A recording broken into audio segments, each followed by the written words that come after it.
Después regresamos ahí solamente vamos a mostrar a través de las escrituras que sí, los creados también tienen carne y hueso. Dice Génesis capítulo 6, 1 al 4. Aconteció que cuando comenzaron los hombres a multiplicarse sobre la faz de la tierra y les nacieron hijas, que viendo los hijos de Dios que las hijas de los hombres eran hermosas, tomaron para sí mujeres, escogiendo entre todas. ¿Quiénes fueron los que escogieron mujeres de los hijos de los hombres? Miremos algo muy importante. Existe, dice la escritura, los hijos de Dios y los hijos de los hombres. Son muy diferentes. Un hijo de Dios no es aquel que pone los ojos cerrados para que no peque. El que pone aquella apariencia de piedad no es el hijo de Dios. Es importante porque el maestro nos había advertido de esto, de que vendrán muchos con apariencia de piedad, pero con sus hechos negarán la eficacia de ella. Entonces volvemos a repetir estos dos versículos. Aconteció que cuando comenzaron los hombres a multiplicarse, ¿cómo se llamaban los formados del polvo de la tierra? Que se me olvidó decir. En Génesis 2.7 aparece el nombre de ellos. Porque los creados, en Génesis 5.1 aparece que y llamó Dios el nombre de los creados Adán, de los creados. Pero el nombre de los formados del polvo de la tierra, dice la escritura, y Jehová Dios formó al hombre del polvo de la tierra, y fue el hombre, no dice y fue Adán, un ser viviente. No dice eso la escritura, sino que dice y fue el hombre, un ser viviente. ¿Cómo se llamaban los formados del polvo de la tierra? Hombres. Entonces dice la escritura en Génesis 6.1, aconteció que cuando comenzaron los hombres a multiplicarse sobre la faz de la tierra y les nacieron hijas, que viendo los hijos de Dios que las hijas de los hombres eran hermosas, tomaron mujeres escogiendo entre todas. Versículo 3. Y dijo Jehová, no contenderá mi espíritu con el hombre para siempre, porque ciertamente él es carne, mas serán sus días 120 años. 4. Habían gigantes en la tierra en aquellos días. No es que del cruce de las hijas de los hombres con los hijos de Dios salieron gigantes, sino que dice que ya habían gigantes en la tierra. Volvemos a repetir el versículo 4. Había gigantes en la tierra en aquellos días, y también después que se llegaron los hijos de Dios a las hijas de los hombres y les engendraron hijos, y estos fueron los valientes que desde la antigüedad fueron varones de renombre. ¿Verdad? De este cruce de hijos de Dios y de hijas de hombre nacieron hombres valientes de renombre. ¿Quiénes eran estos hombres valientes de renombre? Los grandes hombres que han existido de Dios a través del tiempo y a través de las escrituras. Nos venimos dando cuenta de Adán, nos venimos dando cuenta de Noé, nos venimos dando cuenta de Abraham. Todos estos grandes hombres tienen la sangre de Dios. Porque ¿cuál sangre tienen los hijos en lo natural? La sangre del Padre. Y Jesucristo, siendo el Hijo de Dios, ¿cuál sangre fue la que derramó en la cruz del Calvario? La sangre del Padre. Pero como a nosotros nos han enseñado que es el mismo, ese es otro tema. Entonces volvemos a ver, ya vimos que existe una generación de hombres creados y otra generación de hombres formados. Luego ustedes lo pueden ir leyendo con calma. Colosenses 1:23. Entonces este Colosenses 1:23, hablando ya de la tercera orden, dice que en Gálatas 1:1 Pablo dice apóstol no de hombres. Él no era apóstol de los hombres de carne y hueso, o sea, de los hijos de los hombres. Dice que él era apóstol, vamos a ver, versículo 23. Si en verdad permanecéis fundados y firmes en la fe y sin moveros de la esperanza del evangelio que habéis oído. No dice el que vas a oír ahorita. Que habéis oído está en tiempo pasado. Por eso es que vino el Espíritu Santo ¿a qué? A recordarnos. Porque este evangelio ya lo habíamos oído. ¿A dónde? En los lugares celestiales en Cristo Jesús. Y que ahora nos viene a ser recordado por el Espíritu Santo, llamado el otro Consolador. Pero este hombre de carne y hueso, llamado José Luis, no existía desde antes de la fundación del mundo. Y si este hombre no existía desde antes de la fundación del mundo, y Dios nos mandó a recordar por medio del Espíritu Santo este evangelio, ¿para qué nos mandó a recordar este evangelio a través del Espíritu Santo? Para volver a Dios. Y si este hombre no estaba desde antes de la fundación del mundo, ¿cómo está pensando que lo van a levantar del polvo y se va a ir al cielo? Porque este evangelio es para los que estuvimos con Dios desde antes de la fundación del mundo. Y este hombre de carne y hueso no estaba con Dios desde antes de la fundación del mundo, ¿o sí?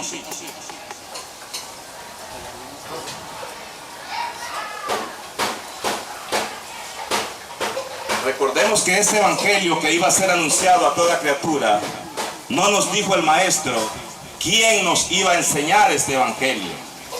Por eso dijo que fuésemos humildes y sencillos de corazón.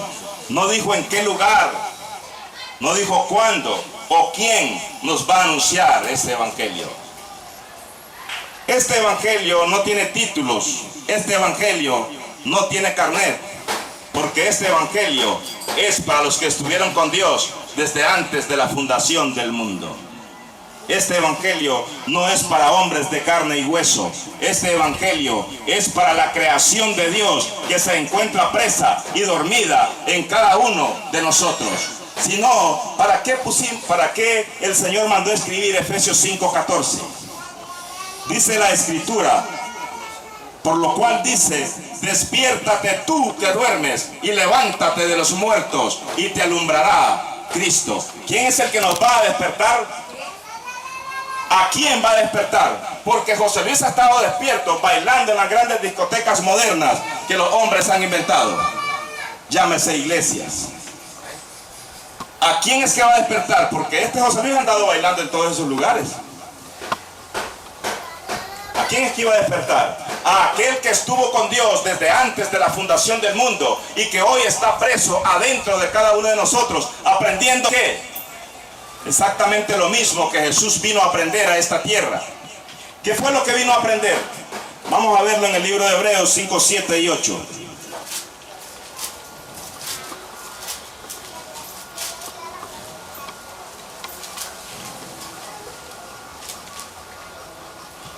Y Cristo dice, en los días de su carne, ofreciendo ruegos y súplicas con gran clamor y lágrimas al que le podía librar de la muerte, fue oído a causa de su temor reverente. Y aunque era hijo, versículo 8, por lo que padeció, aprendió la obediencia.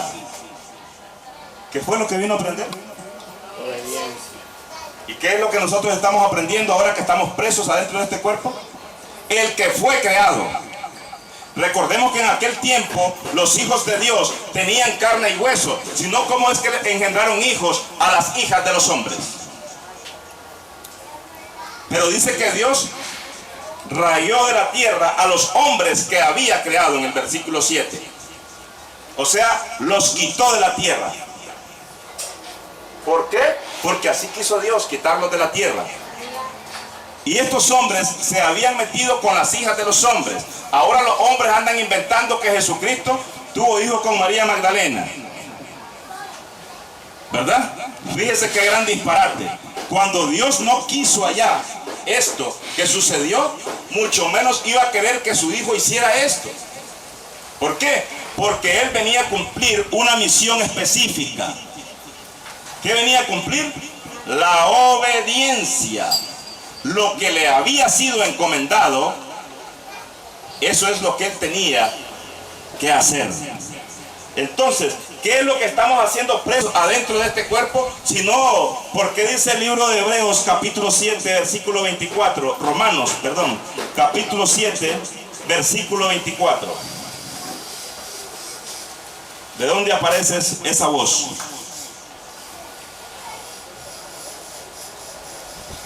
dice así: miserable de mí, ¿quién me librará de este cuerpo de muerte? ¿Quién es el que estaba hablando ahí? Nosotros pensamos que era el hombre de afuera el que estaba hablando. Miserable de mí, dice, ¿quién me librará de este cuerpo de muerte? ¿Y hasta cuándo somos librados de este cuerpo de muerte? Hasta que este cuerpo muere. Hasta entonces el otro hombre que se encuentra preso en cada uno de nosotros es libertado de la esclavitud de corrupción a la vida eterna. Entonces dice el versículo 1:23 de Colosenses: y sin moveros de la esperanza del evangelio que habéis oído, el cual se predica en toda la creación. No dice en todos los hombres formados. No dice la escritura eso. ¿Y cómo es que debemos de creer? Como dice la escritura. Recordemos nosotros que andamos diciendo que vivimos en la gracia, pero no sabemos ni siquiera cuáles son los mandamientos de la gracia. Porque en el tiempo de Moisés, la ley entró en vigencia cuando Moisés recibe los 10 mandamientos. Antes de que Moisés recibiese los 10 mandamientos, ¿cómo estaba el pueblo? En desenfreno. Después de recibir los 10 mandamientos, los que oyeron la voz de Dios, o sea, los que la entendieron, estos creyeron al profeta Moisés, que eran las palabras de Jehová. Hasta entonces entró en vigencia la ley conocida como la ley de Moisés. ¿Y cuándo entró en vigencia la ley de la gracia entonces? Porque nosotros hemos estado practicando el evangelio de los judíos. Y dice Romanos 2:16: porque los gentiles que no tienen ley hacen por naturaleza lo que es de la ley. ¿Cómo es que nosotros decimos que estamos en la gracia y estamos practicando los mandamientos de la ley? Por falta de conocimiento. No tenemos el conocimiento de los mandamientos de la gracia. Recordemos en San Juan 14:15, el maestro hablando en parábola les dice a los discípulos: si me amáis, guardad mis mandamientos. Pero no les dijo cuáles eran, ni quién los iba a escribir. Porque si fueran los mandamientos de la ley, se los sabían de memoria desde los 12 años. ¿Cuáles mandamientos son los que Jesús les estaba diciendo que guardaran a los discípulos? Vamos a ver cuáles mandamientos son. ¿Y quién los escribe? Primera de Corintios capítulo 14, versículo 37. Si alguno se cree profeta, no es que es profeta, es que se cree profeta. Si alguno se cree profeta o espiritual, reconozca que lo que os escribo son mandamientos del Señor. ¿Quién escribe los mandamientos para el tiempo de la gracia? ¿Quién los escribe? ¿Ah? Los escribe el apóstol Pablo. ¿Cuándo fue que entró en vigencia la ley conocida como la ley de Moisés? Hasta que Moisés recibe los 10 mandamientos. Mientras nosotros no conozcamos los mandamientos de la gracia, ¿cómo hemos andado? En desenfreno, creyendo que le servimos a Dios y le servimos a los hombres. Porque no practicamos ni conocemos los mandamientos de la gracia. ¿Quién fue el que escribió los mandamientos de la gracia? ¿Y cuáles son? Dice aquí que el apóstol Pablo fue el que escribió los mandamientos de la gracia. Lo que sucede es que nosotros nos habían enseñado aquellos 2 mandamientos que salen en Mateo 22, 34 al 40. Y si logramos ver bien, dice la escritura que estos mandamientos son para el tiempo de la ley. Vamos a leerlo. Mateo 22, 34 al 40. Dice que los 10 mandamientos se redujeron en 2. Dice así, Mateo 22, 34 al 40. Entonces los fariseos, oyendo que había hecho callar a los saduceos, se juntaron a una Y uno de ellos, intérprete de la ley, preguntó por tentarle diciendo: Maestro, ¿cuál es el gran mandamiento en la ley? Jesús le dijo: amarás al Señor tu Dios con todo tu corazón y con toda tu alma y con toda tu mente. Este es el primero y grande mandamiento. Y el segundo es semejante: amarás a tu prójimo como a ti mismo. De estos dos mandamientos depende toda la ley y los profetas. ¿Cómo es que debemos de creer? Como dice la Escritura. ¿En qué tiempo estaba hablando Jesús aquí en el libro de Mateo? Gálatas 4:4. Pero venido el cumplimiento del tiempo, Dios envió a su Hijo, nacido de mujer y nacido bajo el tiempo de la ley. ¿En qué tiempo es que Jesús anduvo? En el tiempo de la ley. Entonces de estos dos mandamientos dependía la ley y los profetas. No dice y la gracia también. Somos nosotros los que decimos porque así nos habían enseñado. Pero no tenemos culpa. Dice el libro de Hechos 17:30. Manda a Dios a todo hombre y en todo lugar, pasando por alto el tiempo de esta ignorancia, que se arrepienta. ¿De qué nos vamos a arrepentir? Por ejemplo, de andar diciendo que hay que diezmar. De eso nos vamos a arrepentir. Porque estas son obras que se practicaron en el tiempo de la ley, igual que el bautismo de agua. ¿En qué tiempo bautizaba Juan el Bautista? En el tiempo de la ley. ¿Cuál es el bautismo que Juan profetizó que venía detrás de él? ¿Era bautismo de agua? Sí, era bautismo de agua, pero de una agua que no es terrenal, sino de una agua que es celestial. Esa agua que es celestial es la única que puede quitar pecados. Porque si yo me voy al río a lavar la ropa y no llevo jabón, ni la suciedad le saca. Y recordemos que el bautismo de agua es un símbolo. No estamos en el tiempo de los símbolos, estamos en el tiempo de lo perfecto. ¿O vamos a seguir haciendo ritos como los brujos? ¿Cómo es que vamos a hacer en este tiempo? ¿Las cosas que son de Dios o las cosas del tiempo de la ley?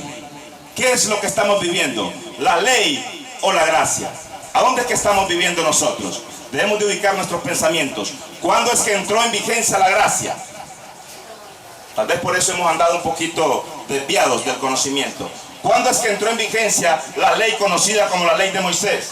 Cuando Moisés recibe los 10 mandamientos. ¿Y cuándo entró en vigencia la ley conocida como la ley de la gracia? Hasta que el apóstol Pablo escribe los mandamientos del Señor. Porque si no, ¿a qué mandamientos me voy a pegar yo para poder obedecer a Dios? Si no tengo mandamientos. Tengo entonces que esperar, como dice 1 Corintios 14:37, si alguno se cree profeta o espiritual, reconozca que lo que os escribo